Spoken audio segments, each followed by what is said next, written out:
Andrew Brooke has our next question. Andrew Brooke, please. Thank you. Both of you say that if you're asked to form a government next week, you'll spend, making your plans, your expenditure plans, that is, seem like a fantasy.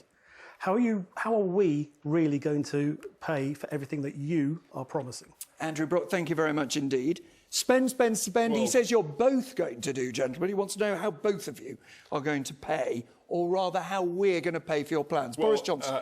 Andrew, thank you very much. And we will certainly be making some big investments in, as I say, in the NHS, in putting more police on the streets, in lifting up our education funding for every school in the country. And we're going to continue with that. But what we won't do is borrow hugely to fund day-to-day investment. And that is the mistake that the Labour Party would make. They would rack up our debts. They would put up spending to 1.2 trillion. To answer your question, what that would mean is a tax burden of £2,400 per taxpayer. And, you know, you hear from Labour sometimes that the burden is, I think Mr Corbyn said it just now, the burden is going to fall only on the 150 billionaires or the top 5%. Actually, people on as little as £20,000 a year under their plans will be paying £1,000 a year more in tax. Jeremy Corbyn says the people who are not rich will pay for your plans. We're very clear about that, and we are the only party that's produced a fully costed manifesto with a grey book that adds up